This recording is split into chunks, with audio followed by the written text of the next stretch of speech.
One, two, three, four.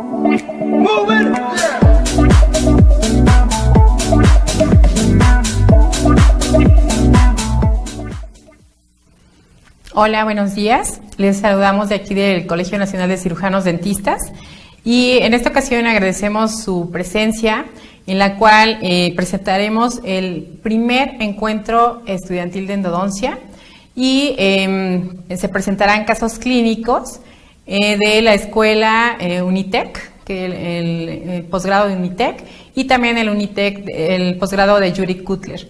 La primera en presentar será la doctora Claudia Olvido Reyes González, la cual presentará un caso clínico de retratamiento y ella pues es del posgrado en endodoncia de Unitec. Podemos esperar sus comentarios y sus preguntas, así que las pueden enviar y pues le damos la bienvenida a la doctora Claudia Olvido. Bienvenida, doctora. Muchas gracias. Y pues puede usted presentarnos su caso. Muchas gracias. Buenos días a todos. Primero que nada, pues saludos a todo Unitec y gracias a la doctora Román por haberme invitado y pues esperemos podemos contar con su presencia. Sabemos que el retratamiento endodóntico es una opción para resolver las patologías asociadas a los fracasos endodónticos y en algunos casos, bueno, pues estará indicada con fines restaurativos. Los objetivos de estos retratamientos van a ir orientados a mejorar la calidad del tratamiento previo, podemos superar las limitaciones que tuvimos en el tratamiento inicial, también podemos eliminar las bacterias persistentes dentro del conducto y fuera de él y lograr así un sellado tridimensional para eliminar signos, síntomas y tratar de curar las lesiones periapicales. Ingle ya mencionaba en el 85 que el 76% de los fracasos son errores por parte de los operadores. Y según Seltzer, en el 88, estos fracasos con más frecuencia se ven en los primeros 24 meses después del tratamiento, pero se pueden manifestar hasta 10 años o más. También Rudolph menciona que aun cuando un tratamiento de conducto sea inadecuado, si no hay presencia de signos o síntomas clínicos, no se deberá realizar ni un retratamiento, a menos que el diente sea candidato a una nueva restauración. Estos dientes van a poder dejarse en periodos de vigilancia y control radiográfico. En el caso que se observe una lesión periapical y se establezca que es de origen endodóntico, pues se realizará el retratamiento, estableciéndose un pronóstico endodóntico y protésico. Bueno, básicamente las causas del fracaso ya lo mencionábamos, mucho la tenemos que ver nosotros, pero es en sí la infección microbiana.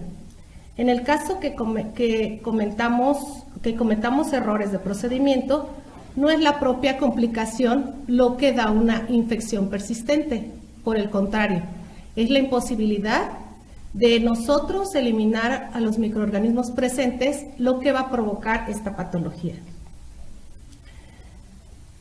Podemos tener errores de procedimiento durante este tratamiento, como una incorrecta apertura cameral, conductos no tratados, conductos que se van a limpiar y obturar incorrectamente, errores de instrumentación como escalones, perforaciones o fracturas de instrumentos.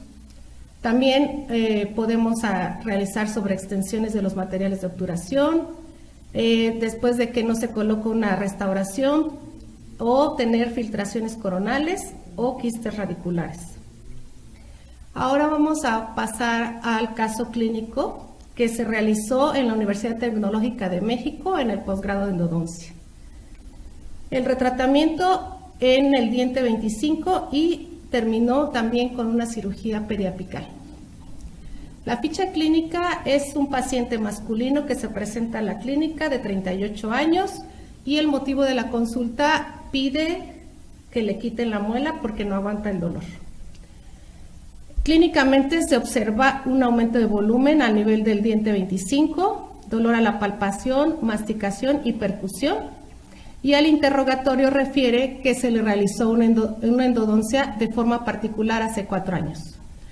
Radiográficamente observamos un tratamiento endodóntico previo en dicho diente.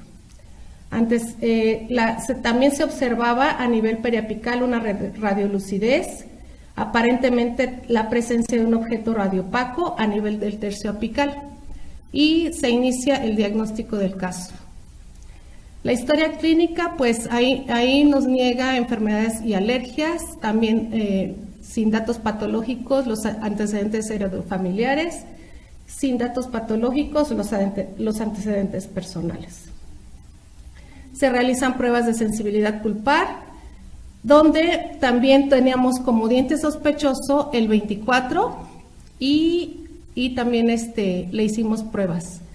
El diente afectado, que era el 25, salió negativo y el diente sospechoso salió con molestias y positivo. A la percusión, palpación y masticación, ambos manifestaban dolor. Al sondeo periodontal, un pequeño profundidad de sondeo en el 25 a nivel del distal y a nivel de mesial. En movilidad, ninguno de los dos dientes presentaba. Ahora, el diagnóstico del diente 25 se concluyó que se realizó un tratamiento endodóntico previo con un instrumento separado en el tercio apical y una periodontitis apical sintomática. En el diente 24, una pulpitis irreversible sintomática con una periodontitis apical sintomática. Entonces decidimos como plan de tratamiento se realizará de urgencia el tratamiento de conductos en el diente 24 por presentar esta pulpitis irreversible sintomática y retirar el puente y la colocación de un provisional. Se realiza el retratamiento endodóntico en el diente 25, tratar de extraer el instrumento separado o tratar de sobrepasarlo y de lo contrario se realizará una cirugía periapical. Estas son las fotografías extraorales de mi paciente. Aquí en esta panorámica podemos observar el diente a tratar, que es el 25 y el 24, donde claramente se observa la radiopacidad del instrumento y la radiolucidez a nivel del ápice. Esta es su fotografía panorámica. Podemos ver la arcada superior donde muestra un puente al nivel del diente 25 y donde pusimos ya una curación de Provicit en el diente 24 donde ya se había iniciado el tratamiento de conductos. En la arcada inferior, la fotografía lateral derecha donde tiene ausencia del 16 y por lo tanto él ocupaba más el lado izquierdo para comer. Ahí podemos ver en la fotografía lateral izquierda el diente 25 a tratar, donde se ve un poco de cemento, donde trataron de fijar ese puente como de lugar y realmente cómo le está ocasionando lesión en la encía. La radiografía ortorradial, donde podemos ver una radiolucidez en el tercio apical y lateral hacia distal, y el tratamiento de conductos subobturado y subcompactado. En la mesiorradial observamos una radiopacidad y un conducto no tratado. La radiografía distorradial, pues ahí se observa también la radiolucidez de todo el periápice alrededor del diente y podemos empezar el tratamiento retirando el puente que tenía un descanso en el diente 27 y ahí se ve cómo el tejido está muy lastimado y realmente se había realizado un muy mal puente en ese lugar. Se coloca el provisional en los dientes 24, 25 y 26 y así poder lograr un sellado para iniciar nuestros tratamientos. Esta es una fotografía oclusal del diente 25 donde se observa el conducto que no se trató y donde vamos a encontrar ahí la lima que se encuentra separada. Ahí hay un acercamiento donde podemos ver que se retira totalmente la gutapercha, pero continúa el instrumento separado. Se toma la conductometría, son 2 conductos y también se aprovecha para terminar el diente 24. La compactación inicial, la compactación final y es terminada el tratamiento de ambos dientes. Se hace fase 1 de tratamiento donde damos control de placa, donde le damos técnica de cepillado, uso del hilo dental y profilaxis para poder pasar a la fase 2, donde ya planeamos la cirugía periapical del diente 25 por instrumento separado que impidió el correcto tratamiento de conductos. Se va a realizar una retropreparación y una retroobturación con MTA gris. Ahí podemos ver en esta diapositiva la anestesia supraperióstica en dicha área. Vamos a reforzar en palatino, vamos a hacer el marcaje de la incisión, la incisión con el bisturí propiamente, la lesión de la cortical vestibular, cuando le hicimos el levantamiento de colgajos, ya se había destruido parte de la cortical vestibular y pudimos ahí empezar un curetaje apical. Se toma muestras para mandarse al estudio, una biopsia, y donde estamos sospechando de un granuloma periapical. Realizamos la recesión del ápice con pieza de alta, irrigación abundante. Ahí podemos ver en esta diapositiva cómo se ven los 2 conductos obturados. Ya se retiró el ápice.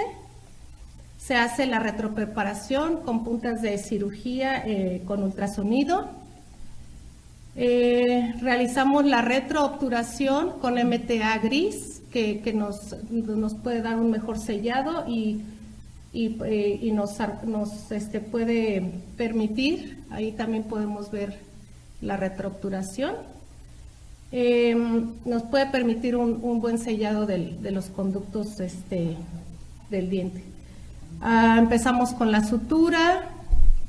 Y esta es la radiografía donde ya se muestra la apicectomía y retroobturación de dicho diente.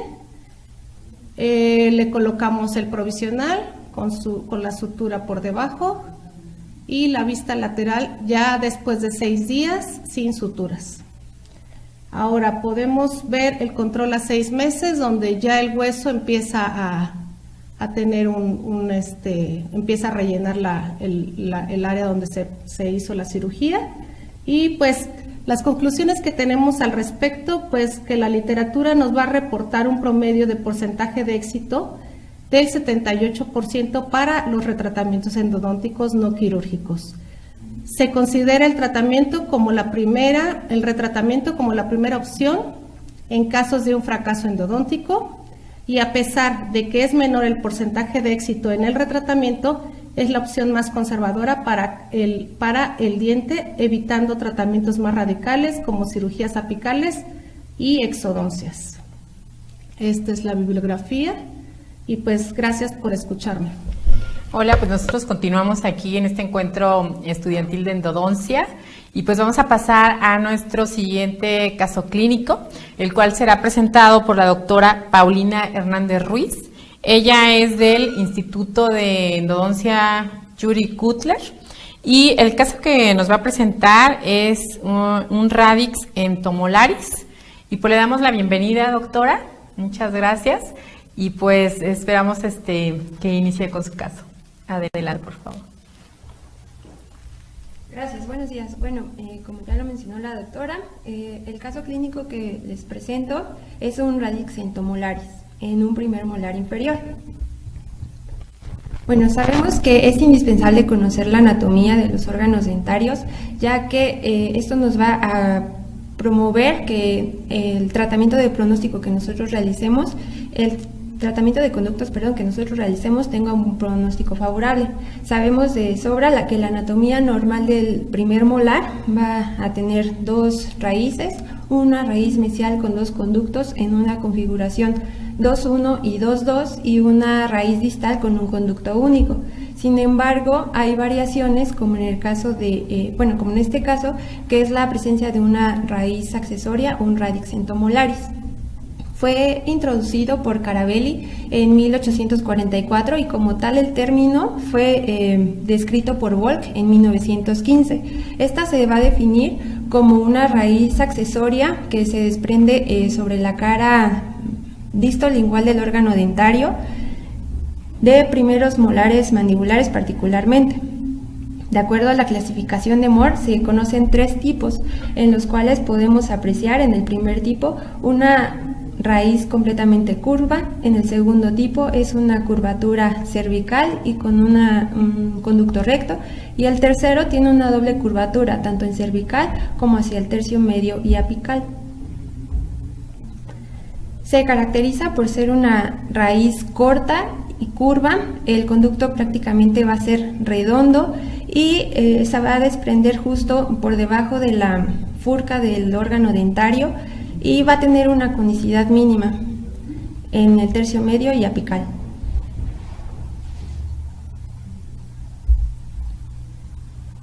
Bueno, la etiología se considera desconocida, sin embargo hay factores externos durante la formación del órgano dentario que pueden influir, así como una predisposición racial. Hay estudios hechos en diversas poblaciones que mencionan un porcentaje de prevalencia menor al 5%.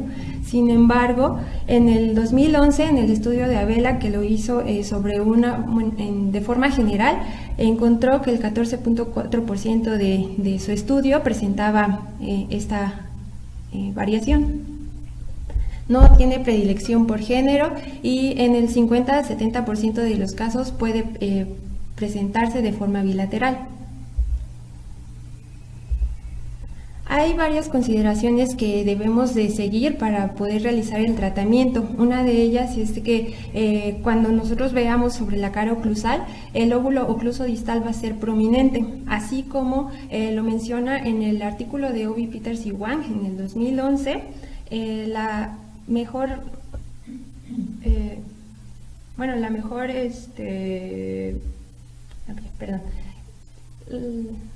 La mejor angulación en la cual podemos observar es en una angulación mesiorradial, así como el uso de la tomografía computarizada de haz cónico. De igual forma, al realizar la profundidad o hacer el sondeo, vamos a encontrar una mayor profundidad en la cara distolingual.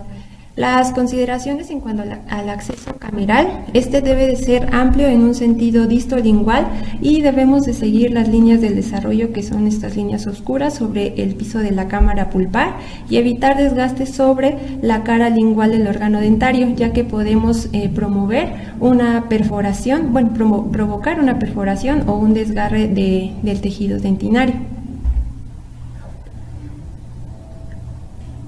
La presentación del caso es una paciente femenino de 36 años de edad que acude a la consulta y el motivo de esta es dolor en la muela.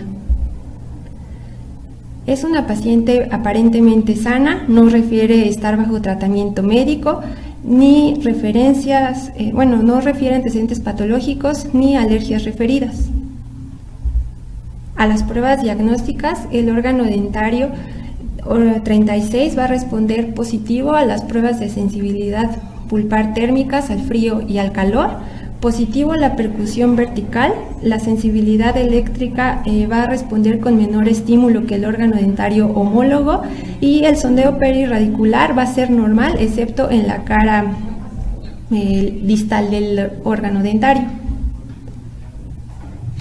No presenta aumento de volumen ni dolor a la palpación y en la apariencia röntgenográfica solo pudimos encontrar un ligamento perirradicular ensanchado. Por lo tanto, definimos el diagnóstico como una pulpitis irreversible sintomática o pulpitis total irreversible. Este es el estudio röntgenográfico en el cual podemos apreciar las distintas angulaciones obtenidas del órgano dentario. Podemos observar la angulación orto, mesio, disto, linguo y vestíbulo radial. Aquí, como lo mencioné anteriormente, fue posible definir la presencia del radix entomolaris siguiendo la continuidad del ligamento periodontal y prácticamente fue en la angulación mesio-radial. De acuerdo a la clasificación de Moore, podemos definir que el tipo de radix entomolaris que presenta este caso es una raíz recta y es un tipo 1. Se obtiene la cabometría, longitud de trabajo del órgano dentario y el último instrumento a trabajar. Se decidió por una una instrumentación manual y rotatoria usando el sistema M-Tooth de la casa BDW de la segunda serie. Este sistema sigue una técnica de instrumentación ápico-coronal y se lleva a cabo el protocolo de irrigación con hipoclorito de sodio al 5% y 2.5%, EDTA al 17% e irrigación ultrasónica pasiva, que lo utilizamos 3 activaciones por 20 segundos.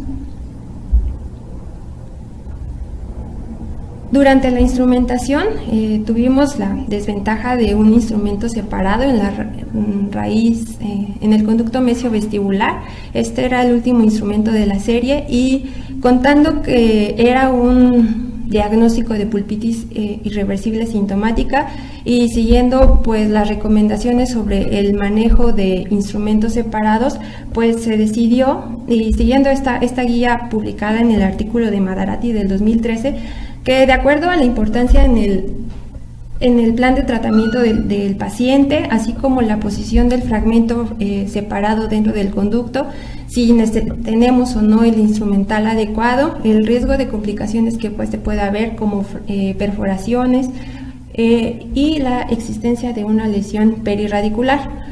Por lo tanto, definimos que el fragmento era pues inaccesible, ya que estaba en un tercio medio hacia apical y por debajo de la curva del conducto mesiovestibular. Entonces decidimos sobrepasar el instrumento y ya que lo logramos con un instrumento de menor calibre, decidimos obturar en una segunda sesión, dejando medicación intraconducto con hidróxido de calcio. Estas imágenes son de la prueba del cono y el sellado, y se obturó con una técnica de precisión controlable y biológica. La prueba de obturación y las imágenes finales. Aquí podemos apreciar una imagen orto, mesio y disto radial. En la imagen ortoradial y mesioradial podemos apreciar ya los conductos obturados, incluyendo el radix, y en la angulación distoradial podemos ver cómo pues, el instrumento quedó embebido en el material de obturación. 3 meses después, el diente se encuentra completamente asintomático y sin signos radiográficos de alteración perirradicular. Finalmente, pues podemos concluir que es necesario o es indispensable considerar durante la etapa del diagnóstico todas las variaciones que pueda haber en la anatomía interna del conducto radicular, ya que el evadir o pasar por alto estas morfologías puede comprometer el pronóstico del tratamiento en sí. La presencia en este caso de radix entomolaris contribuye a la presencia de enfermedad periodontal y en el caso de órganos dentarios necróticos, pues la persistencia de lesiones perirradiculares. De igual forma, es necesario conocer el manejo sobre los instrumentos separados, ya que no todos los casos es viable la remoción de este y de acuerdo a la situación clínica del órgano dentario involucrado, pues va a ser más fácil poder determinar la remoción o dejar el instrumento dentro del conducto. Esta es la bibliografía revisada. Y pues muchas gracias. Bueno, pues hemos visto la presentación de los primeros 2 casos clínicos de este encuentro, que han sido excelentes. Agradecemos mucho a las doctoras por esas presentaciones que han sido tan cuidadas, y agradecemos también al Colegio Nacional de Cirujanos Dentistas por la organización de este encuentro, y que es el primero en endodoncia, y esperemos que sean muchos más. El siguiente caso clínico será presentado por la doctora Dulce Rocío Leiva Román, y ella es de el posgrado de Unitec. El caso que nos va a presentar es un caso clínico acerca de revascularización. Muchas gracias y bienvenida, doctora. Y pues adelante, por favor. Bueno, como la doctora Ana ya mencionó, voy a retomar el caso de revascularización. Es un reporte de un caso clínico. Bueno, a manera de introducción, déjenme decirles que el tratamiento en dientes inmaduros requiere un tratamiento especial solamente por el hecho de tener el ápice radicular abierto. ¿Okay? El daño pulpar a consecuencia de traumatismos o dientes cariados en este tipo de dientes solamente desemboca en la pérdida de la vascularización o la detención en el crecimiento radicular. ¿Okay? Posteriormente, bueno, dando como resultado ápices más cortos, raíces más delgadas y por ende un alto índice en fracturas. Bien, la revascularización, es una terapia regenerativa que está indicada en dientes inmaduros como alternativa a la apexificación, ¿ok? Y esto se da en diagnósticos de pulpitis irreversible, ya sea sintomática o asintomática, así como en necrosis pulpar, ¿ok? El único objetivo de la revascularización no es otra cosa que promover el grosor de la pared y obviamente también el cierre apical para que así el debilitamiento de los dientes no sea tan grande. Bien, a manera de antecedente, en 1961 el doctor Osby acuña el concepto de revascularización, y esto lo hace con un estudio donde introduce un coágulo en el tercio apical de un conducto desinfectado, posteriormente lo punciona, ¿ok?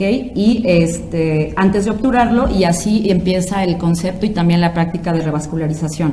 Un poco más adelante, en el año 66, el doctor Alfred Frank él lo que hace es induce el cierre apical usando hidróxido de calcio. Okay. Posteriormente, ya un poquito más actual, en el año 2001, el doctor Iguaya, describe la revascularización en un caso con pulpa necrótica y absceso apical crónico. Bien. Para que exista la revascularización se necesitan de 3 factores fundamentales. Estos son que haya células madre, que haya una matriz de andamiaje y que haya factores de crecimiento. Bien, las células madre solamente deben de tener esta capacidad para formar tejido duro, ¿ok? Estas están presentes ya sean en el muñón pulpar, o en tejidos periapicales. Existen varios tipos de células madre, en este caso las hay autólogas, halogénicas y genogénicas. Para objetivos endodónticos vamos a utilizar células autólogas, ¿ok? Estas células autólogas las hay también de distintos tipos en todo el diente, y también en el ligamento periodontal. Sin embargo, nosotros nos vamos a enfocar en 2 que son las más importantes. En este caso son las células de la papila apical, así como las de la pulpa dental. ¿Por qué estas 2? Porque las de la papila apical son la principal fuente de odontoblastos y son responsables de continuar con el desarrollo radicular.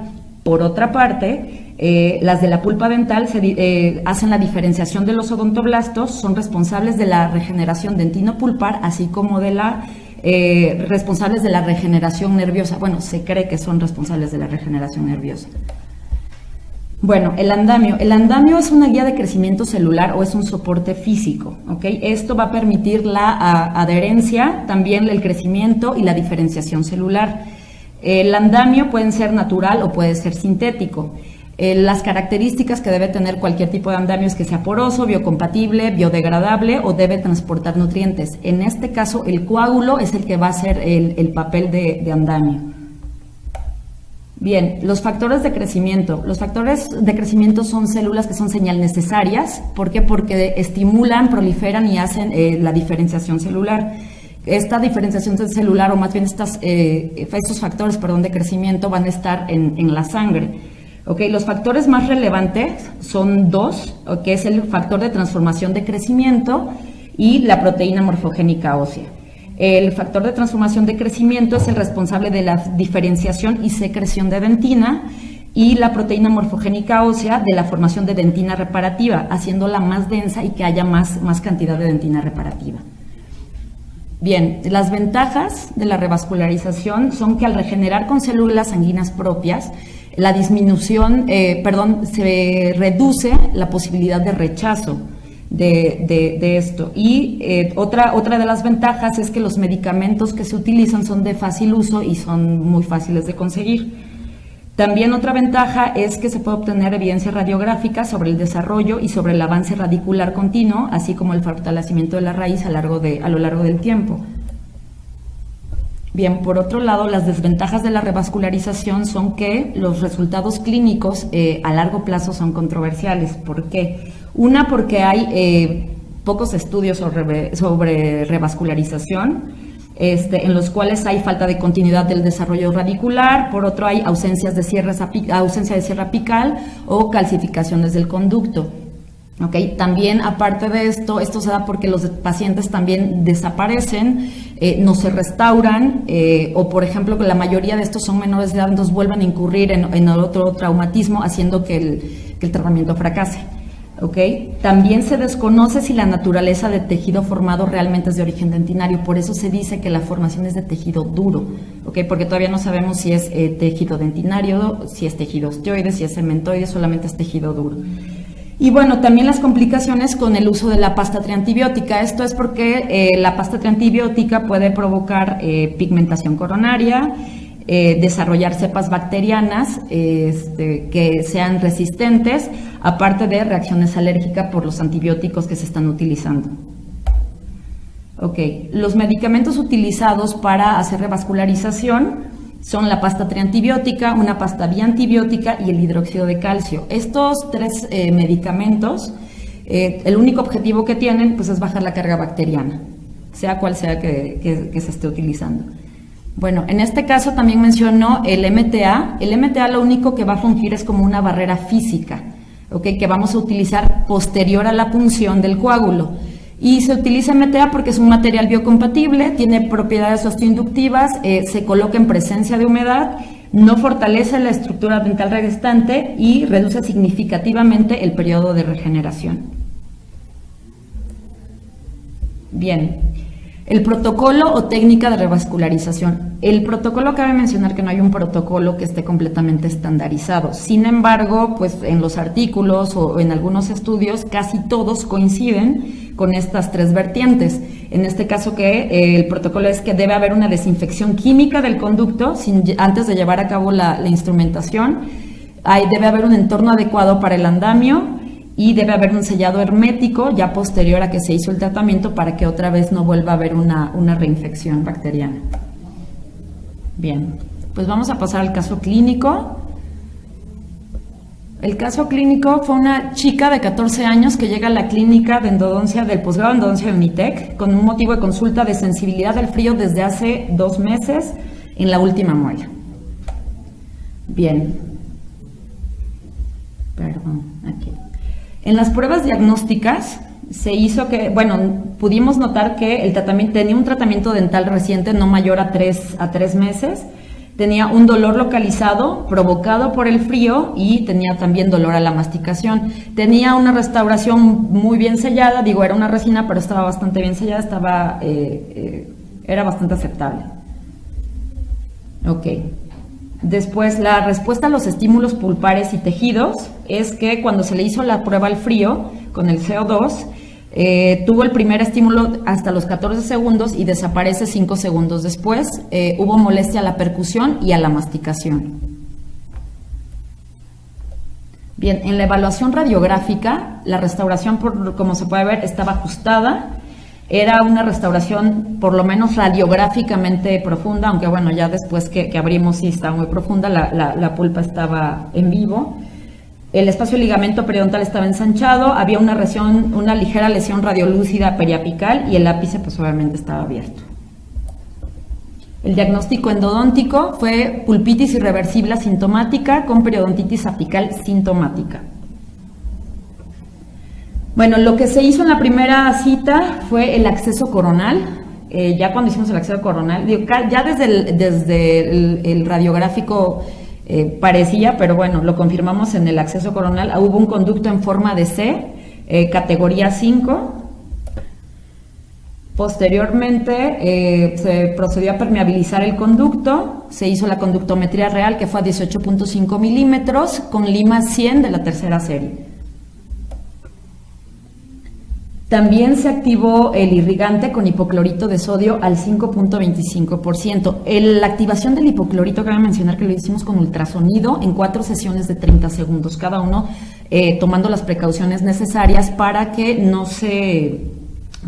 hiciéramos una extrusión, ¿ok? Y ahí se llevó a cabo la primera compactación de hidróxido de calcio y bueno, mandamos a la paciente a su casa. 8 días después hicimos lo mismo, quitamos el hidróxido de calcio, pero ahí nos dimos cuenta que había exudado, ¿ok? Entonces volvimos a irrigar, activar el irrigante con hipoclorito y se hizo una segunda compactación con hidróxido de calcio. En la tercera cita nos dimos cuenta que ya no había supuración o exudado purulento.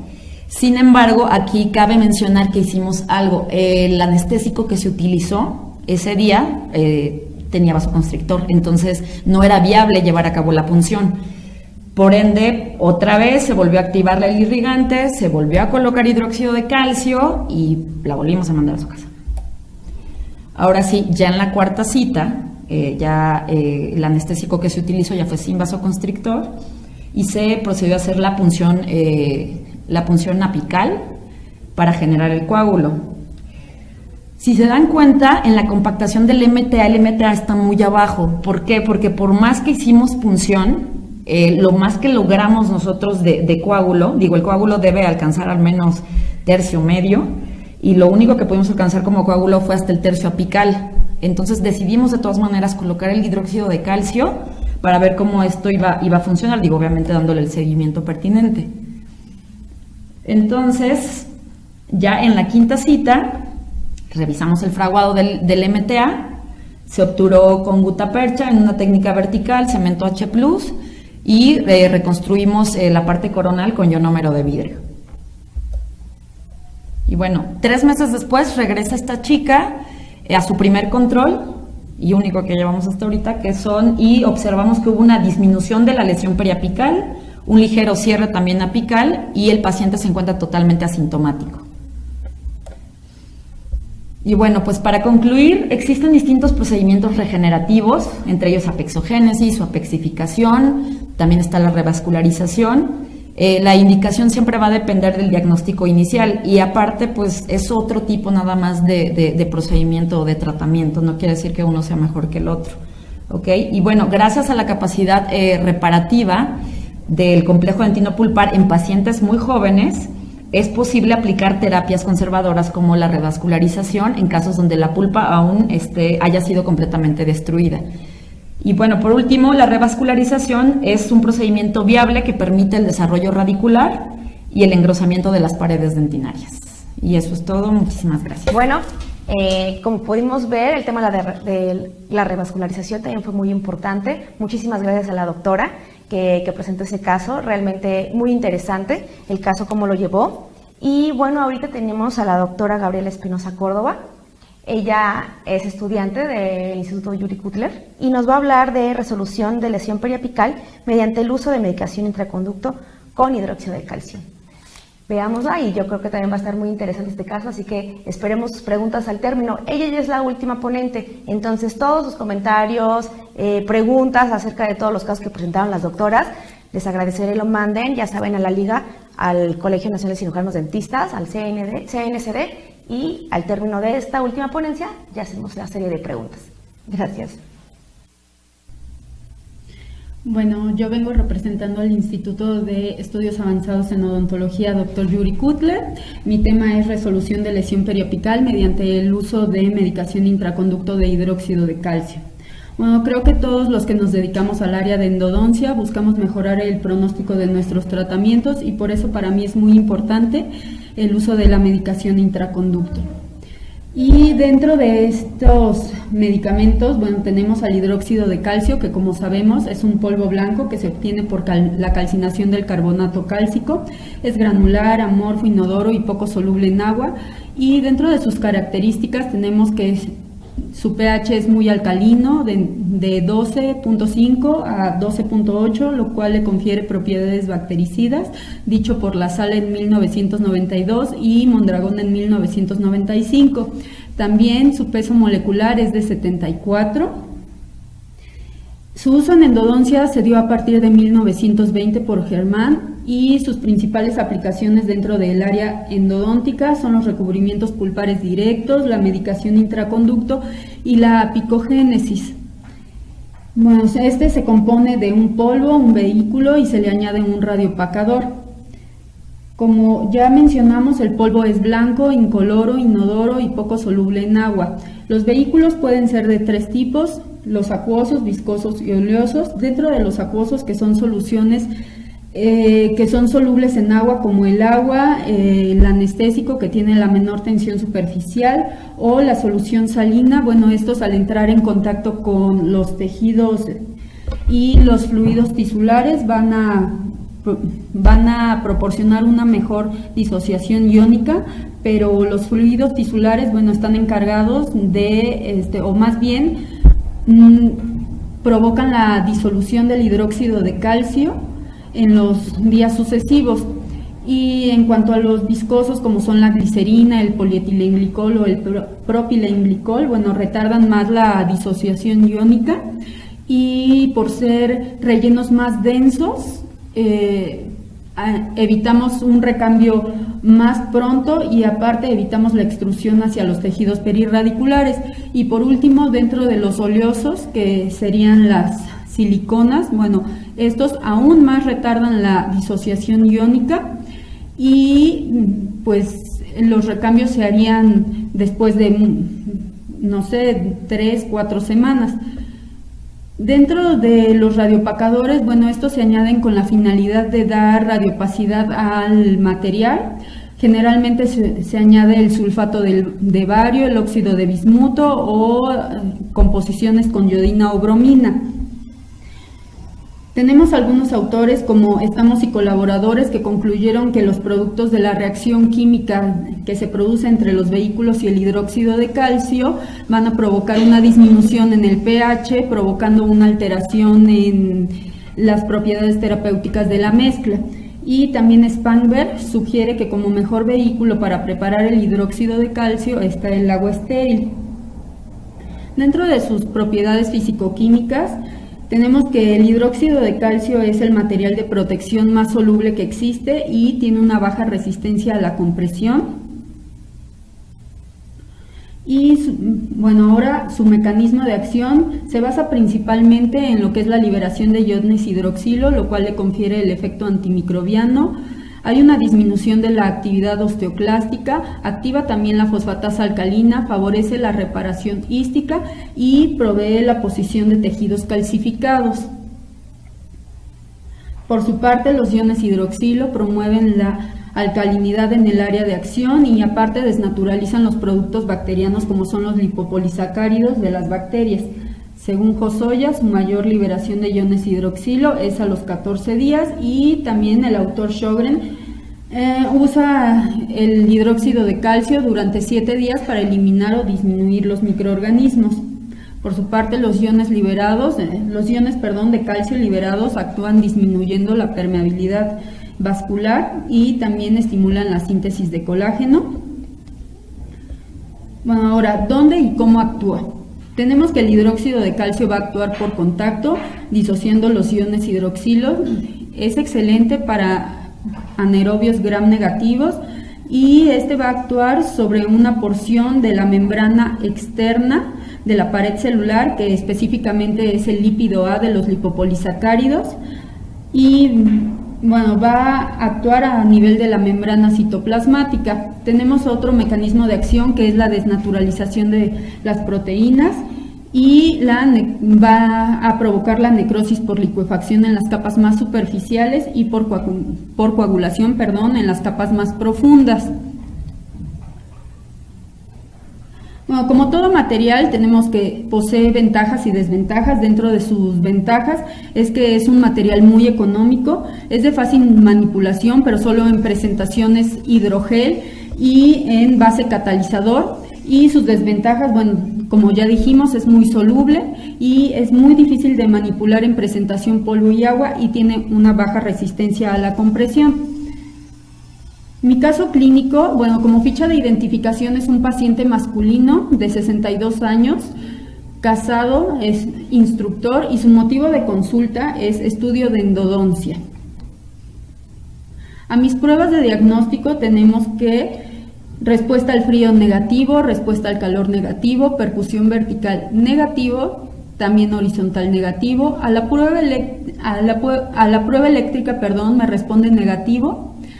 No tiene fístula endodóntica ni perirrizodóntica, no tiene movilidad dental, no me responde al corte dentinario y mi sondeo es de 3-4-3.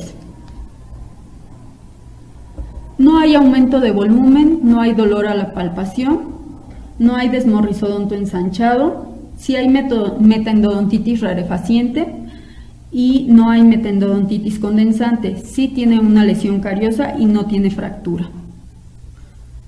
Bueno, mi diagnóstico y plan de tratamiento. Mi diagnóstico es periodontitis apical asintomática y como tratamiento es tratamiento de conductos y mi pronóstico es favorable. Aquí está mi estudio röntgenográfico. Tengo mi radiografía ortorradial, mesiorradial, distorradial, linguorradial y vestíbulo radial. Aquí tengo mi toma de longitud de trabajo, lo hice con limas tipo K número 15 y mi último instrumento, instrumenté con sistema rotatorio M2 y llegué hasta la 4004. Tengo mi ajuste de cono, mi sellado con la técnica de precisión biológica y controlable, mi penacho y mis röntgenografías finales. Bueno, aquí por último podemos ver la comparación de la radiografía inicial, cómo se observa el área radiolúcida y cómo se observa en mi radiografía final una resolución de mi lesión periapical. Bueno, y como conclusión yo diría que es muy importante que dentro de del tratamiento de órganos dentarios necróticos utilicemos la medicación intraconducto, ya que nos va a brindar propiedades reparativas. Y bueno, eso sería todo. Muchas gracias. Ok, bueno, pues como pudieron ver, ya todas las doctoras, las conferencistas expusieron su caso. Espero que haya sido de mucho de su agrado de todos ustedes. Y bueno, hay unas preguntitas que nos mandaron vía Facebook, otras por WhatsApp, entonces las estaremos presentando todas para que todo esto quede como bien claro en cuanto a sus dudas y todo lo que nos mandaron. Primeramente, chicas, voy a mencionarles para que les bajen un poquito yo creo que esto es un poco de nervio, pero va a estar muy bien, la verdad es que las felicitan. Carlos Fidelmar le manda un saludo y dice muy bien, Chío, así que la felicita, doctora. María Inés Couch, felicidades, doctora Claudis. Jazz Amezcua, súper, Clau y Chío. Cari Ramírez, felicidades, Chío, muy bien. Renan Moguel, excelente presentación, doctora Gaby. Ajá, y en general, pues tuvieron muchísimas visitas y de todas partes, o sea, creo que lo sintonizaron bastante bien y les agradó. Pero bueno, tenemos aquí algunas preguntas y empezaremos con la doctora Claudia Olvido, que nos habló de retratamiento. Ella, les recuerdo, ella está estudiando en la Unitec y en su tema, doctora, ¿usted qué opina acerca del porcentaje de éxito que tiene el retratamiento endodóntico? Bueno, pues la literatura nos menciona hasta un promedio del 78% y la verdad yo considero que es un tratamiento no quirúrgico ideal para los tratamientos que presentan fracaso endodóntico. Ok. Su caso tenía un instrumento fracturado. ¿Por qué dejar el instrumento ¿Y por qué menciona en su ponencia que no causa ningún daño o ningún problema a un seguimiento, a un periodo de largo plazo? En el caso del diente 25 que tratamos, sí se retiró el instrumento, pero en la cirugía periapical. Okay. De hecho, en sí se reporta en la literatura que el problema no es dejar el instrumento, sino dejar microorganismos o bacterias dentro, o sea, alrededor del lápiz, o no lograr un buen sellado del lápiz como tal.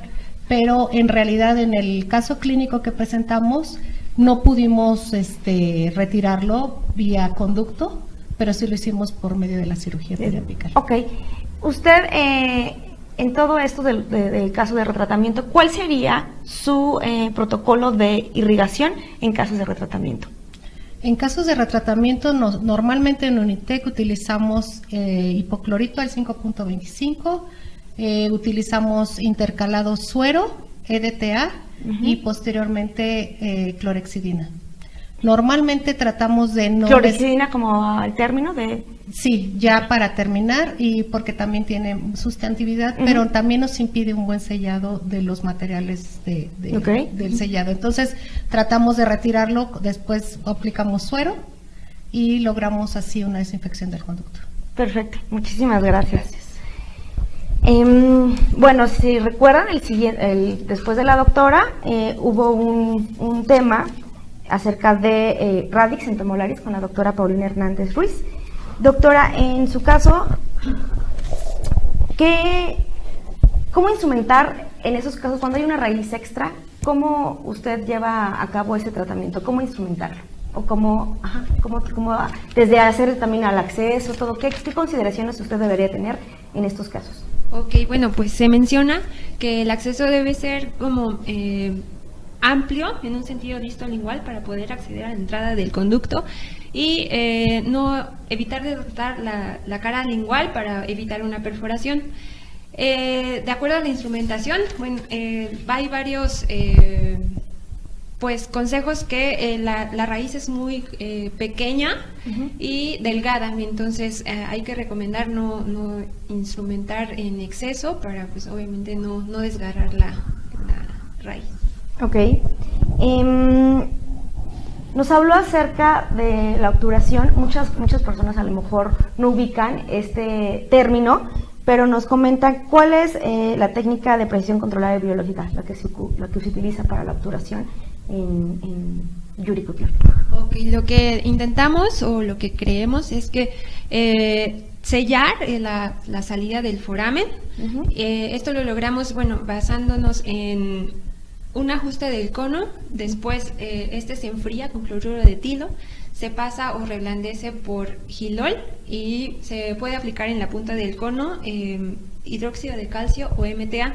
Esto es con el fin de que evitar que se extruya cemento o que se extruya algún cono de gutapercha. Entonces eso es como lo manejamos en el instituto. Ok. ¿Existe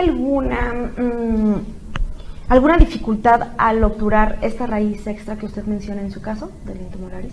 Al obturar pues es casi lo mismo, o sea, una vez que ya lo instrumentamos es obturar, ajustar el cono para obviamente evitar que esta se vaya a haber una fractura vertical en su caso. Ok, ¿usted qué mencionaría acerca de qué consideraciones daría o qué consideraciones tendrían que tomar en cuenta cuando tenga un caso en su consultorio?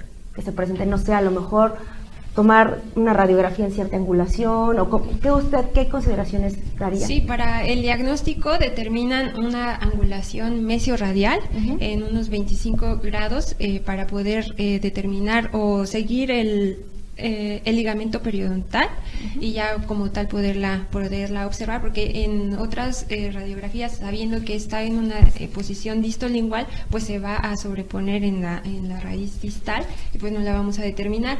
La ventaja de poderla saber que está ahí es que pues en el caso por ejemplo de un diente necrótico, si la pasamos por alto, pues obviamente vamos a tener un fracaso como tal en el tratamiento, porque no vamos a acceder a limpiar como tal el conducto y pues ahí se va a quedar. Entonces sí hay que tratar de visualizarla, y sobre todo también al hacer el acceso cameral, ya que va a estar casi siempre a un costado del conducto distal en sí, y este no se va a ver centrado como en la mayoría de los casos lo vemos en la raíz, lo vemos centrado, pero en el piso de la cámara pulpar lo vamos a ver centrado, y este va a estar un poquito hacia vestibular.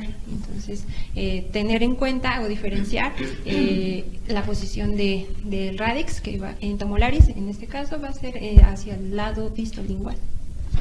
Ok, doctora, muchísimas gracias. Bueno, uno de los temas también que se presentaron, si lo recuerda, fue acerca de revascularización, reporte de un caso clínico. Nos lo presentó la doctora Dulce Rocío Leiva Román.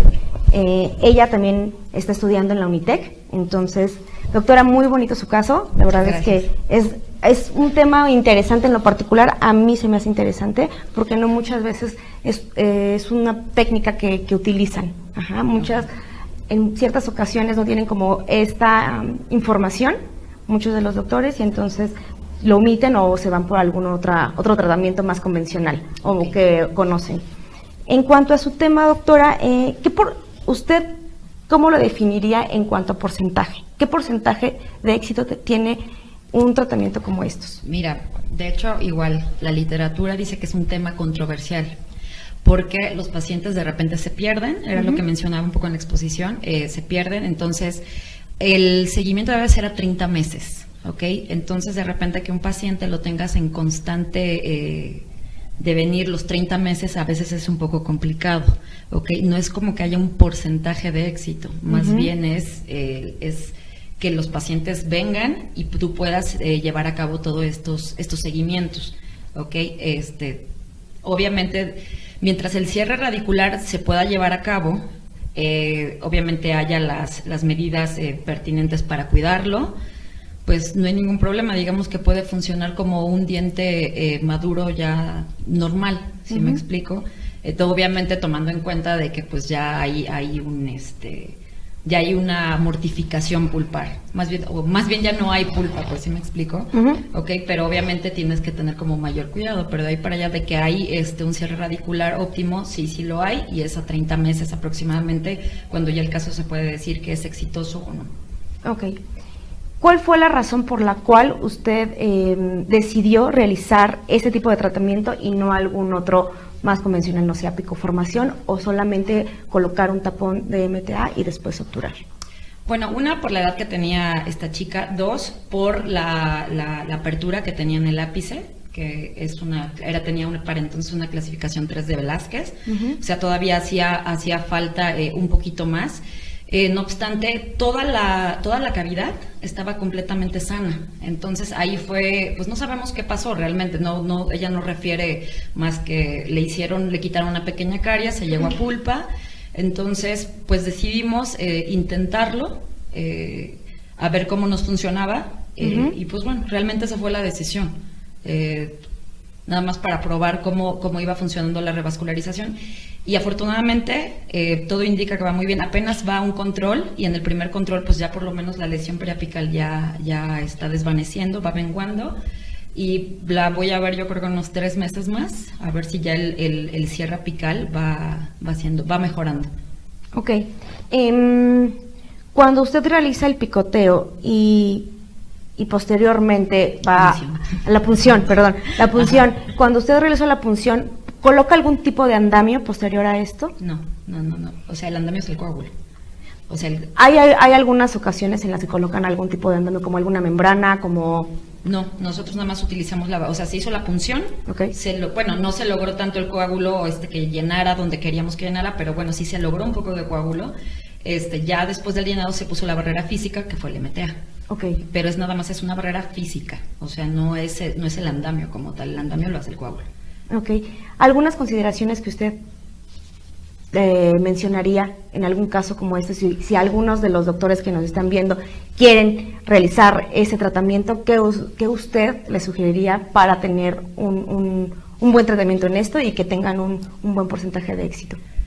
Pues bueno, las consideraciones, por ejemplo, también lo mencioné en la presentación, es el anestésico. Okay. Se nos va de repente. Claro. O sea, este uso de utilizar el anestésico con vasoconstrictor, si tú lo usas con vasoconstrictor, obviamente el coágulo pues no se va a poder, o sea, después de que tú hagas la punción, igual no puede que no logres el llenado, ni siquiera haya un llenado. Entonces, por ejemplo, esto de que si hay supuración o exudado purulento, pues si va el paciente 4 o 5 sesiones, si lo hay, pues bueno, finalmente tú tienes que seguir colocando la medicación intraconducto. O sea, a veces no como por la prisa del tratamiento, porque la gente quiera terminar antes, pues digamos que te apresures a hacerlo. Entonces realmente para mí son como estas dos cosas, o sea, es checar, digamos, que la salud periapical, y obviamente tener mucho cuidado en esto del anestésico. Y otra cosa, el irrigante que nosotros utilizamos es 5.25%,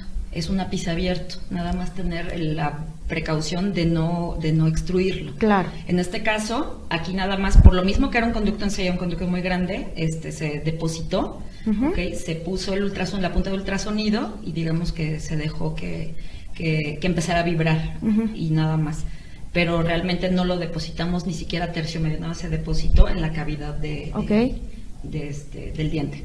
Perfecto, doctora. Muchísimas gracias. El último tema, recordamos, fue con la doctora Gabriela Espinosa Córdoba. Ella nos habló de la resolución de lesión periapical mediante el uso de medicación intraconducto de hidróxido de calcio. Bueno, como sabemos, creo yo que hoy por hoy todavía la medicación que más se coloca es hidróxido de calcio en muchos de los casos. Doctora, en este sentido, ¿usted qué consideraciones tendría para colocar hidróxido de calcio o para tener una resolución en una lesión periapical? ¿Usted qué consideración tuvo para colocar esta medicación y no alguna otra, clorexidina o alguna otra medicación? ¿Por qué hidróxido de calcio? Bueno, yo considero que el hidróxido de calcio tiene muchas propiedades reparativas y aparte de que está, o bueno, como yo lo mencioné, está enfocado, o bueno, sí, a los anaerobios gram negativos, aparte de que le da a sus productos, que son los lipopolisacáridos, específicamente el lípido A.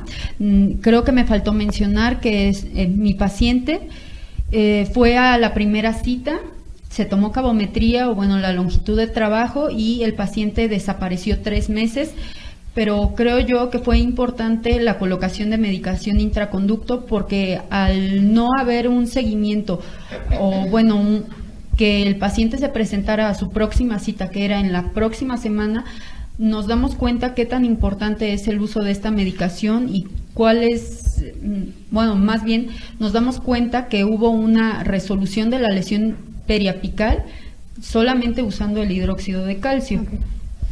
Okay. ¿Qué vehículo es el que usted ocupa al mezclar el hidróxido de calcio? ¿O qué lo sugiere mezclarlo, o cuál fue el ideal para usted?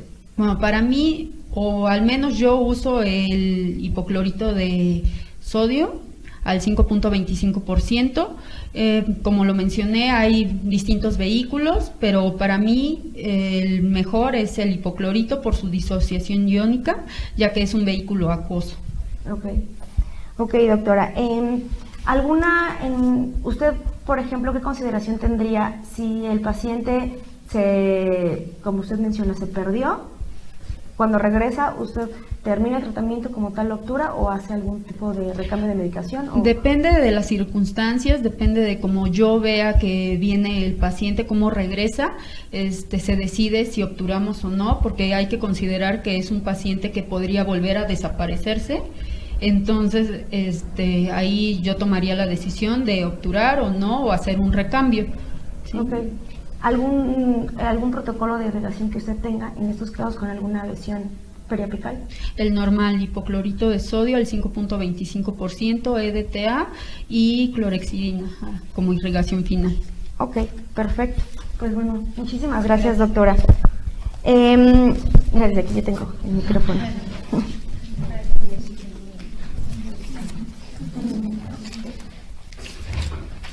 Ay, Gavita. Ay, no se me va a caer. Ah, gracias. Sí, aquí dejo mi teléfono. Déjame esto. No, suelto. Mi teléfono. Ok. Bueno, pues como ya pudieron ver, ya las doctoras contestaron algunas de las dudas. La verdad es que mandaron varias, pero pues por falta un poco de tiempo, como sabrán, no podemos luego leer todas, leemos un poco las más importantes y espero que con eso les haya servido para que haya minimizado las dudas que hayan tenido. Cualquier cosa, bueno, pues ustedes pueden seguir viendo el video mediante la página del Colegio Nacional de Cirujanos Dentistas, también posteriormente está en YouTube, entonces ahí lo pueden seguir viendo y cualquier cosa, pues mandar sus comentarios. Les agradecemos a todas las doctoras por haber venido, por haber participado, realmente estuvo muy bien. Como ustedes creo lo saben, es el primer encuentro que realiza el Colegio Nacional de Cirujanos Dentistas en cuanto a endodoncia se refiere. Entonces les agradezco mucho, felicidades por eso. Les damos su reconocimiento a la doctora Claudia Olivio Reyes por el tema de retratamiento. Muchas gracias. Bravo. A la doctora Dulce Rocío Leiva Román por la participación y hablar de revascularización. A la doctora Gabriela Espinosa por resolución de lesión periapical. Y a la doctora Paulina por su participación en este mismo encuentro y por Radix Entomolaris, un caso clínico. Muchas felicidades. Felicidades a todas ellas y bueno, no olviden que aquí en el Colegio Nacional de Cirujanos Dentistas siempre hay cosas muy importantes y que realmente ayudan y aportan mucha información para los cirujanos dentistas en general y también para los que tienen algún tipo de especialidad. Habrá más encuentros de diferente tipo de especialidad en odontopediatría, en ortodoncia, en endodoncia. Y como siempre les recuerdo, hoy que es martes de café, a las 8 de la noche empieza el programa de radio. Tendremos a la doctora Dolicia Angélica López Campos.